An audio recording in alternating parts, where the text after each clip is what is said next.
Section Summer League podcast. What's going on, sports fans? Welcome to the 10th and final installation edition episode, whatever you want to call it, of the Student Section Summer League podcast. I'm your host, Dom Taylor, along with my co-hosts Dylan Morgan and Cooper Husky. Guys, this is it. We finally are done with our quarantine. We are officially going back to the University of Alabama within this next week. Dylan, I know you're already in T-Town, reporting to us live from Tuscaloosa, Alabama. We're excited to go back, but it means that this podcast has come to an end.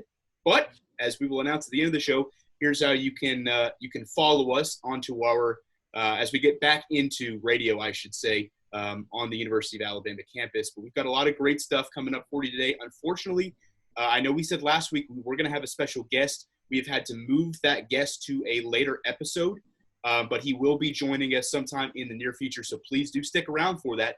But besides that, we have a ton of great content coming up for you in this show. We're going to talk about the NHL Playoffs. A lot of stuff has been happening there. We're going to talk again about the NBA because there have been some finalizations in terms of seeding, in terms of awards. So a lot to get into there. And then we are going to talk about the very dark, ominous, and downright scary clouds that are currently looming over the college football landscape right now. And guys, it is dark tidings in the land of college football, I must say. But just get ready for it. We're going to jump right into it right now. This is the Student Section Summer League podcast. All right, guys, the NHL Playoffs. So as they say in hockey, let's do that hockey, right? So in Toronto's Scotiabank Arena, as well as Edmonton's Rogers Place, they've got the two bubbles that have been going on simultaneously for the East and the West.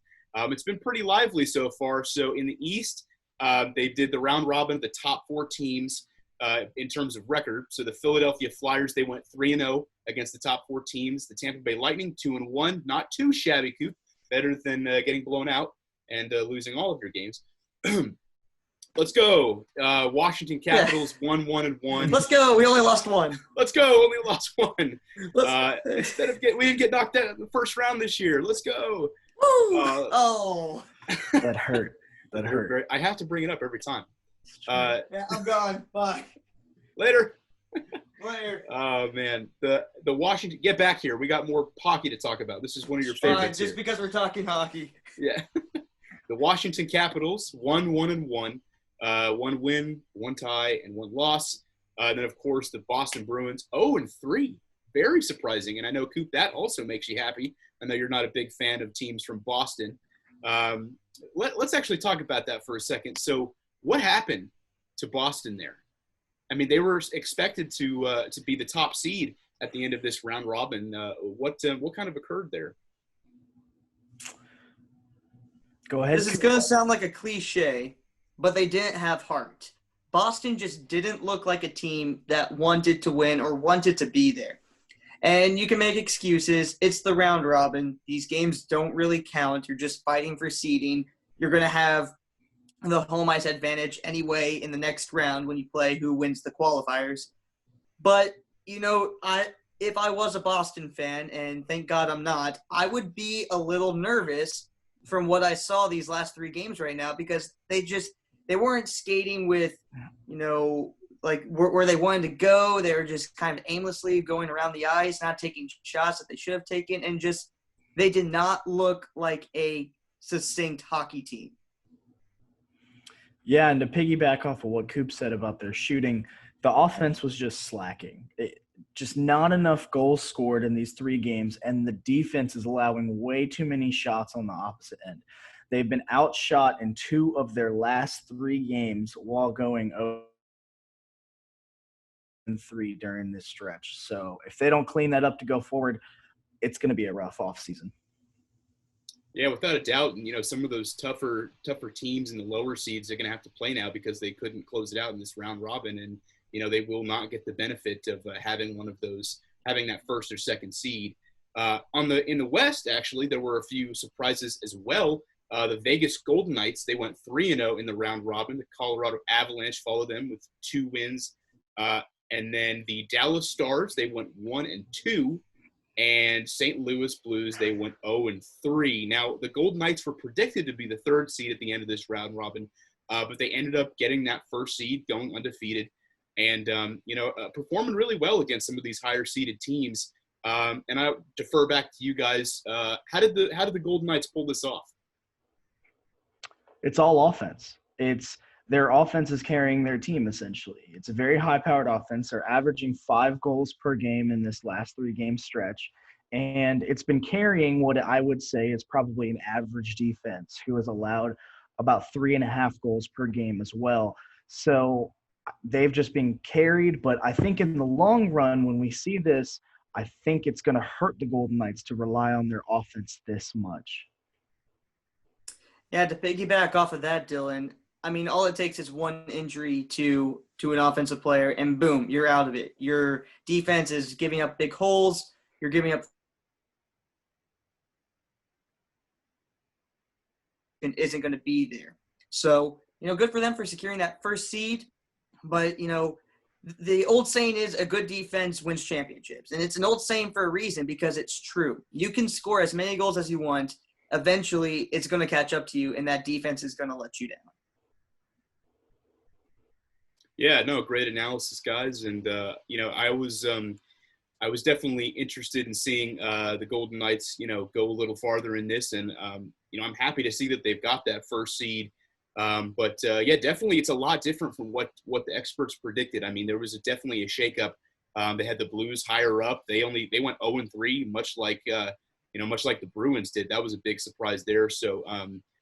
Those 1 through 4 seeds, those are decided. Now let's get on to the 5 through 12 of the 24 teams that are in this NHL playoff. Teams 5 through 12, they were matched up with each other in this qualifier round, and that is pretty much decided. I believe there's one more game going on, and that's right now, and that's Toronto and Columbia. And one of the storylines that they've actually been talking about this week, there's been a ton of upsets so far. Both the both of the 5th seeds in the East and the West lost to the 12th seed, and that's the Penguins and the Oilers. They were eliminated by their respective 12 seeds. The 6th seed in the West, Nashville Predators, they were eliminated by the 11th overall Arizona Coyotes, and it's that's a huge surprise there too. But I think that the last couple of seasons, for what I've kept track from NHL hockey, is it's just that's pretty common. You see a lot of these teams. You'll see a lot of upsets in hockey, and I don't know. Very, very interesting that this has happened so far. It's going to make for a really good playoff going through. Other teams that move forward include the Calgary Flames, the Vancouver Wild, the Islanders, and the Carolina Hurricanes.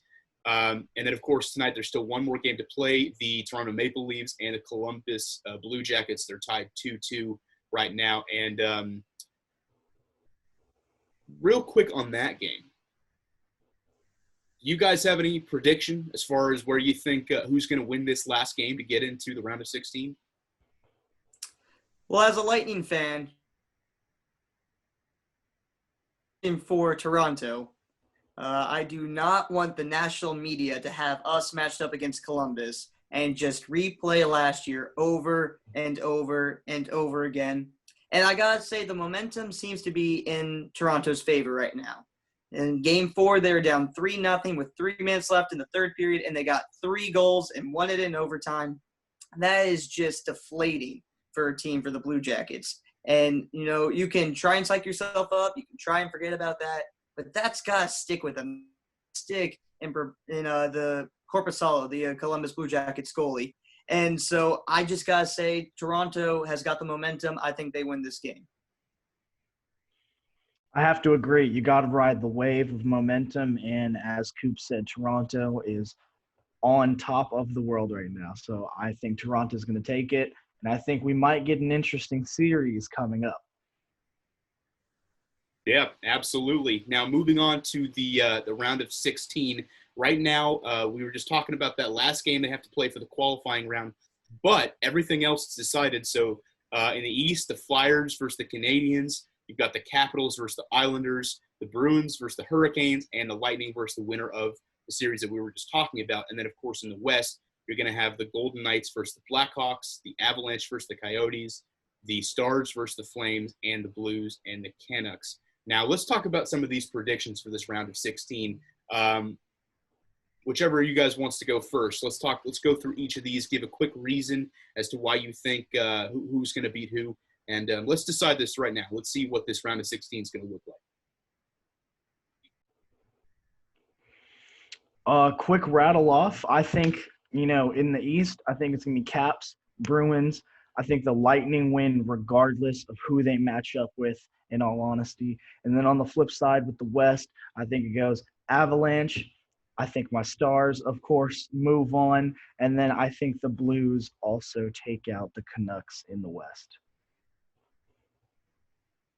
All right, I guess I'll rattle mine off too. I got Flyers over the Canadians, got Caps over the Islanders, Lightning over whoever they match up with. And I have the Hurricanes beating the Bruins. And just a note on that, the Canes were the only qualifying team to sweep their series. They swept the Rangers 3-0.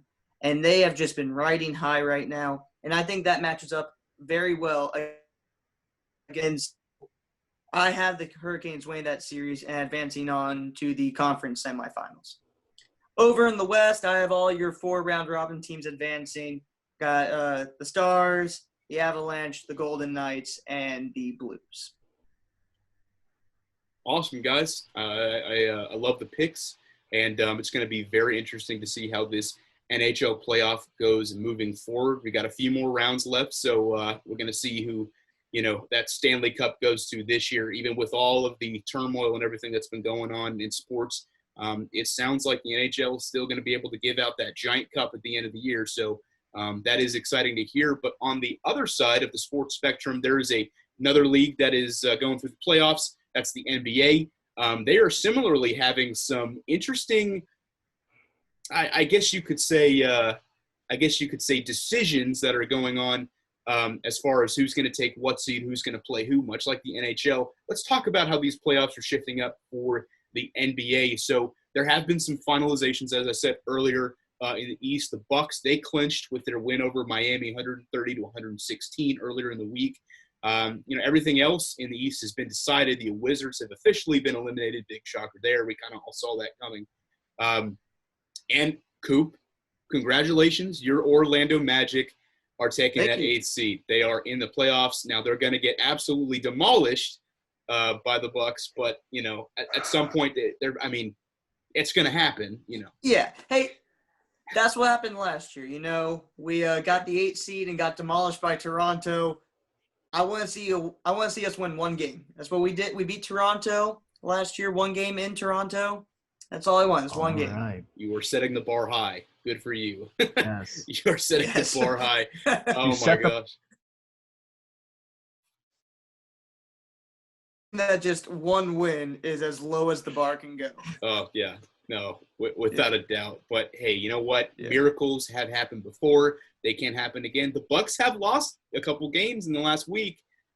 They definitely look like they are beatable, okay? Because, the Giant Slayer, Luka Doncic, he's in this league, man. He's just proven that the beatable or the unbeatable are beatable. So if the Mavs can do it, I say the Magic can do it too. Now in the West, the Lakers, We just need Luka Doncic. Well, you don't have Luka Doncic, obviously. Yeah. You don't really have or anybody. Kristaps Porzingis or a multitude of players. Yeah. How about we just trade all players? And even everyone for everyone. No. There you go. Okay. You might be one star away from being a very formidable team in the East. So It's true. Yeah, who knows? But the West, the Lakers, they clinched the number 1 seed with their win over the Jazz. But here's the thing about the Lakers. Like we talked about last week, their play has kind of sucked. And that's the weird part. They've clinched the 1st seed, but they're 2-4 so far in the bubble. And it's Dom put it so kindly. Yeah, I'm going to say it. Listen, the Lakers, if there is any organization in the NBA that can take harsh criticism and they should not get hurt about it, it's the Lakers. I mean, come on, you're the Lakers. I mean, you've literally got you're like the Yankees of the NBA. Deal with it. I'm not gonna pull any punches for your sake. I mean, 2-4 in the bubble. You're having trouble scoring. You've got AD and LeBron on your team. Like pick it up. It's kind of ridiculous. You've already clinched the 1st seed. I don't want to. Are they just being prima donnas? Do they just not want to play because they realize that they'll turn it on once it gets to playoff time? I mean, it's kind of. Or do we need to ask the question of the player opt-outs? Were those more impactful than we may have thought? Because the Lakers are without Avery Bradley and Rondo as well.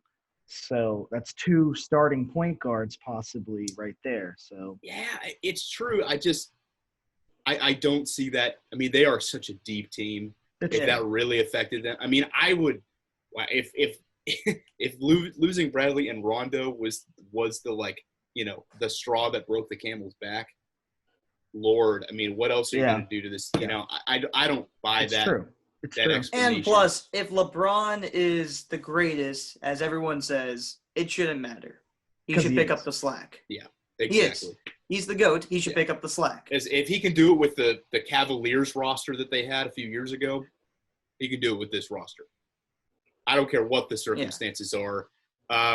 However, there are some much grittier teams that I think deserve it way more than the Lakers do currently. Seeds 3 through 7. Let's talk about this. So in the West, seeds 3 through 7, they're basically anybody's. I mean, all of these teams are at least 3 to 4 games difference between each other in record. You know, a couple examples: the Mavs and the Rockets. I mean, 2 of the hottest teams right now, as we just talked about, Luka Doncic. They're playing better than anybody in the NBA right now, I would say. And they're the 7th and the 4th seeds respectively in the West, and they have amazing records. I mean, anything could happen in this next week where they could be moving in front of each other and crisscrossing. I think they all but clinched these spots to be in the NBA playoff. There's also another battle that's going on below the playoff seeds, and that's for that 8th spot. The Grizzlies, they lost to the Raptors earlier this week, so there's going to be a play-in series for that 8th seed. And there are a few teams that could possibly jump up and get it. I mean, you could talk about the Suns. You could talk about the Trailblazers with Lillard. I mean, I could see any of those teams, the Grizzlies, the Suns, or the Trailblazers, potentially picking up that 8th spot. What do you guys think about that? I think by the time we go into the playoffs, the Blazers will jump the Grizzlies and take that 8th spot. I think they will play themselves into a play-in game, and then I think they will be able to defeat the Grizzlies twice in order to move on to the playoffs. I just think the Grizzlies are very young. They need a bit more depth, maybe one more star on that team to help push them to the next level. But I think this is about as far as we go for the Grizzlies.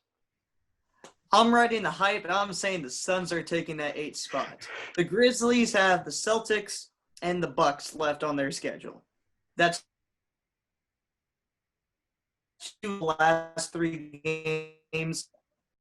I'm riding the hype. I think it's Phoenix versus Memphis for that play-in game, and I think the Suns take it. And maybe shock a few people when they get matched up against the Lakers come round to 16. Dang, that's a big prediction. I think somewhere similar to that.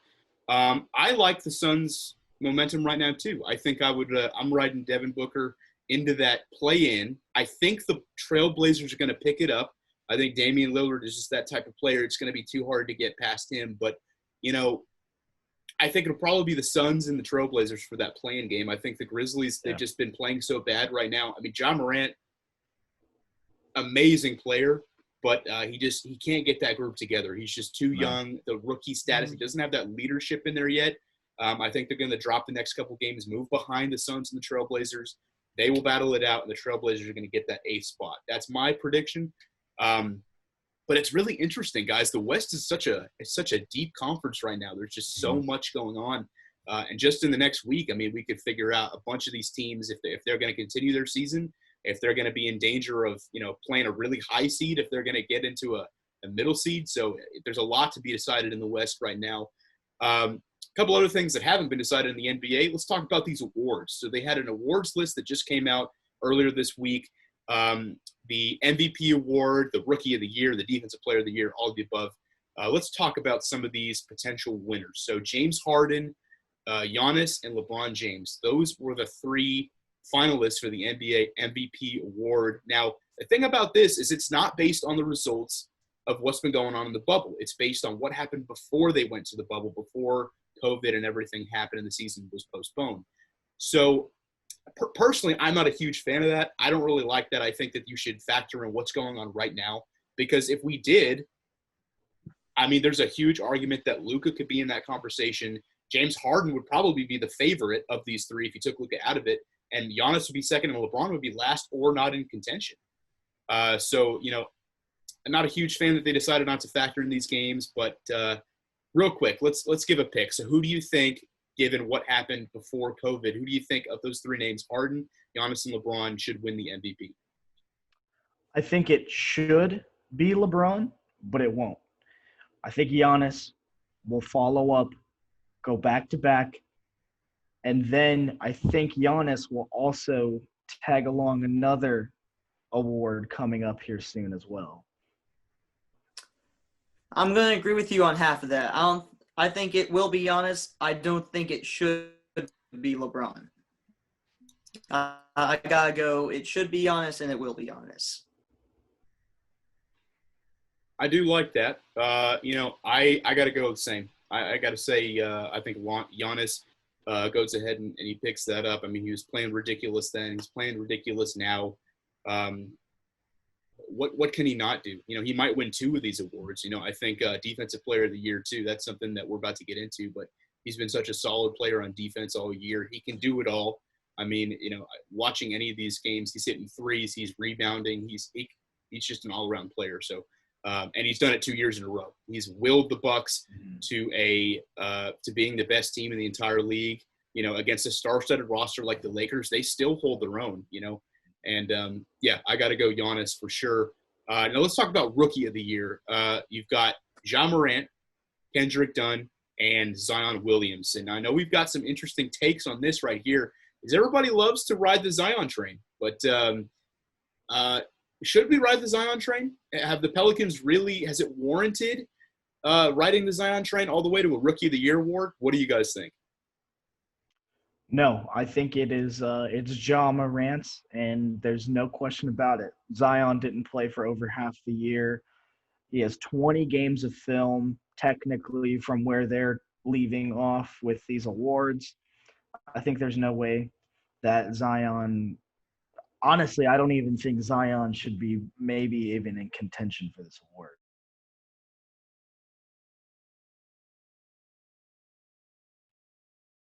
And he probably has a lot of promise coming up.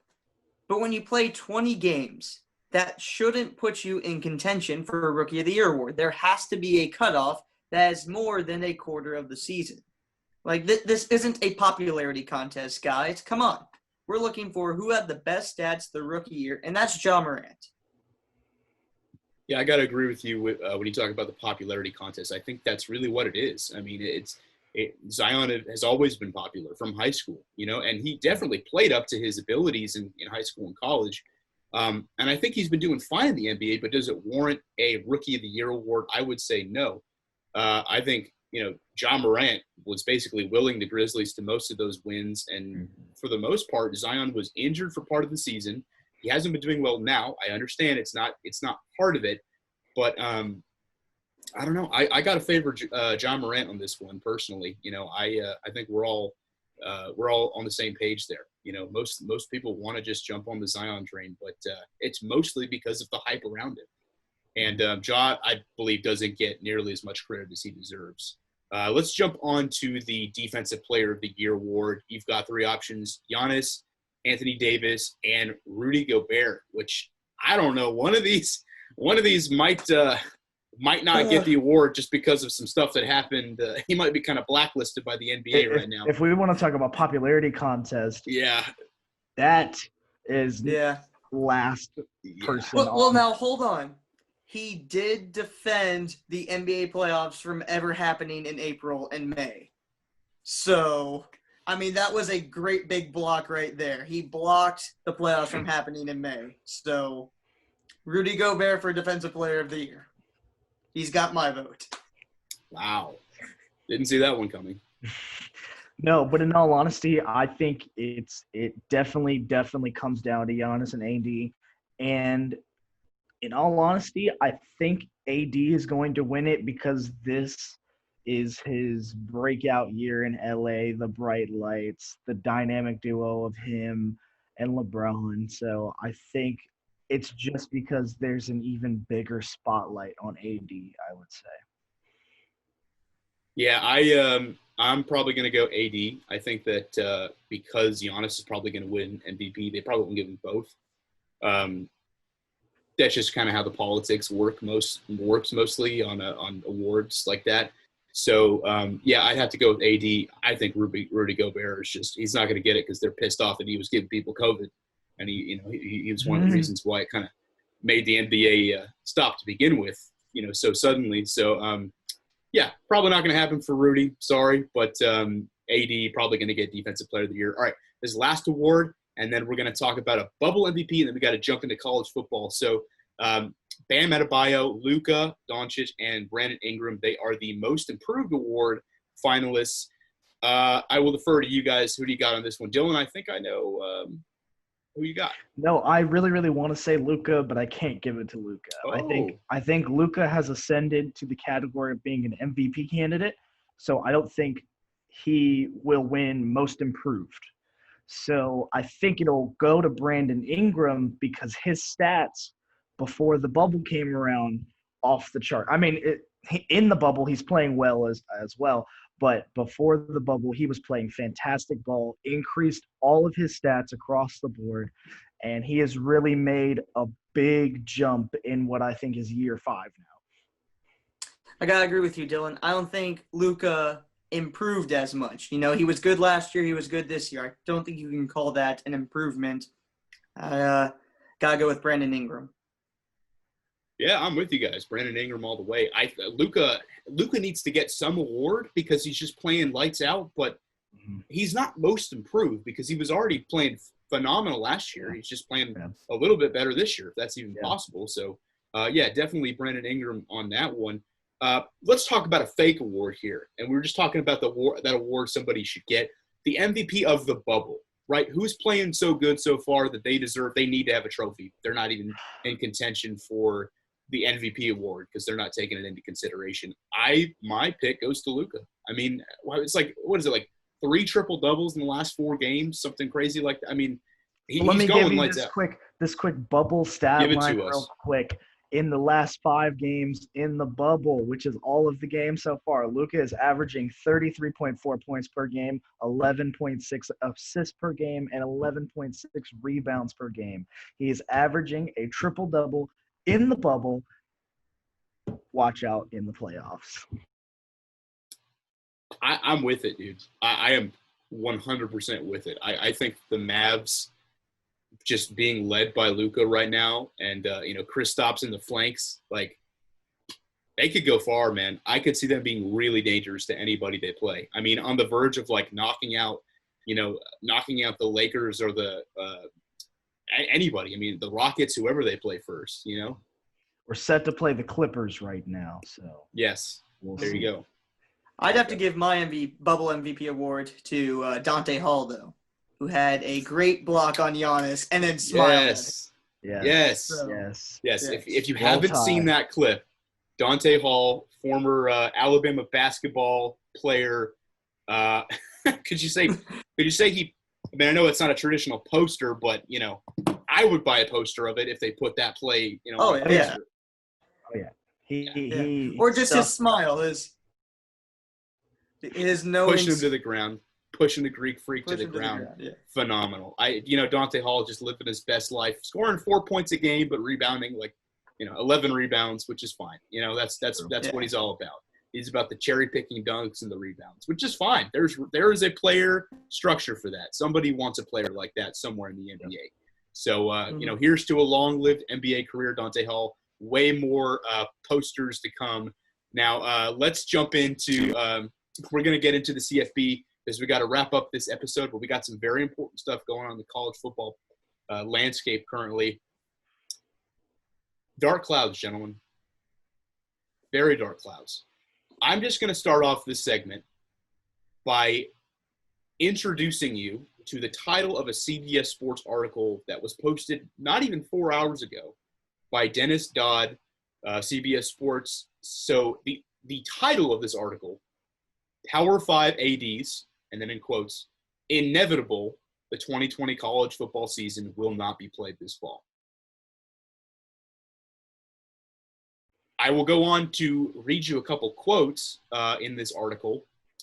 The Power 5 ADs were not named, but they gave context to the clues, or context to clues as to who these ADs might be. The ADs were quoted as saying, "It's not fair what we're doing to our coaches and student athletes," that one longtime Power 5 AD said. "The sooner we can come to a finality, the better." Another Power 5 AD who was interviewed said, who was a veteran apparently, "I think it's inevitable the season will not be played in the fall." Just point blank. It is inevitable the season will not be played in the fall. There have been some dominoes that have started to fall in place that could prove that what these guys are saying is absolutely true. First off, UConn football. UConn football canceled their football season. Now they are an independent, so it is tough for them to schedule. I understand that. But they decided it on reasons of it's not fair to our athletes. It's not fair to our coaches. It is not the responsible thing to do to play a season. Then the MAC followed suit. They canceled their sports season. The MAC, of course, the Mid-American Conference. With that, there's a feeling that these dominoes are going to continue to fall over the next week to two. There's been several FCS conferences already that have already canceled their seasons. More than 30 big-name college football athletes, including guys like Micah Parsons, Gregory Rousseau at Miami, big defensive ends that are probably going to be, first-round draft picks come next year's draft. They have decided to sit out. It's safer for their careers as athletes. And there have been some unofficial rumors that have been swirling around coming out of the Big Ten. There's ADs meeting this weekend. A season cancellation may be imminent. They are not sure. They might decide step by step. They might decide to stop practices. Then they might decide to cancel seasons. There's rumors that teams like Ohio State, Penn State, and Michigan could be joining the Big 12. I heard that just today because the Big 12 is not planning to cancel their season, but these teams want to play. Now, again, First, I would like to point how it's interesting that they chose the Big 12 versus maybe another conference that would have some interesting games. Yeah. I don't know. Yeah. I believe it was 9 FCS conferences who have already canceled. Just to put a number on that, 9 out of 4. Was it 14 you said, Coop? 9 out of 14 have 9 out of 14 FCS. Jeez. That's the majority of the FCS. That's, how do you play? There are no FCS playoffs this year. Yeah, those have been – okay, so those have been canceled. So, guys, we got to just detox. We got to break this down. Is this a pipe dream at this point? Is playing the college football season a pipe dream? Does it sound like it's dead and gone right now?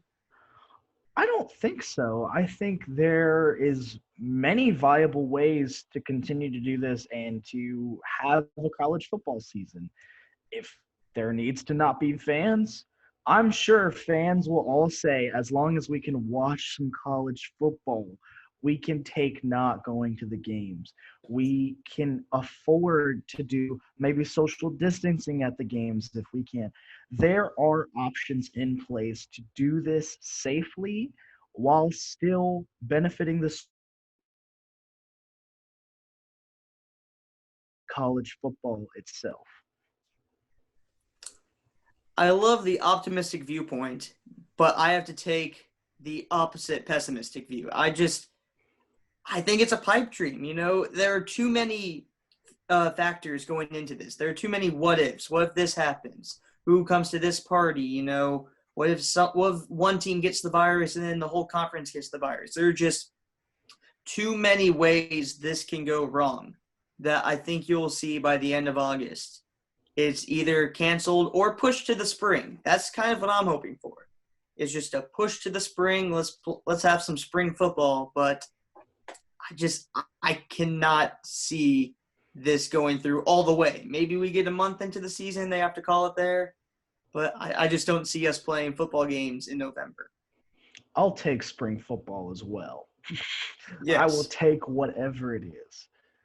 I will absolutely take spring football too, and I think we got to play this game at some point. There was further in the article actually they interviewed a different athletic director, and he sided with the first two athletic directors, but he also said that we have to play it at some point because if the plan is to not play it until there's a vaccine, we might as well cancel the next 2 to 3 seasons, and that would absolutely cripple the entire NCAA sports system throughout the country. There would not be able to be any FBS sports. Football is the driving economic factor of any NCAA sports for all universities at the Division I level. I mean, it is so important. We have to play at least some season in the spring or later or some sort of modify. I understand that there are too many factors. I think that one of my theories personally, I think there's a ton of players that want to play. I think there's a ton of coaches that want to play. I think that the schools that are the most outspoken about playing, like Ohio State, like Alabama, they're the ones that have the biggest budget that can afford healthcare for these players. And that's been one of the demands. They want healthcare. They want to know that their hospital bills will be covered if they get COVID and they need to go to the hospital. It's very unlikely, but all the other schools cannot afford buying healthcare and keeping if something were to happen where a hospitalization would need to be in place.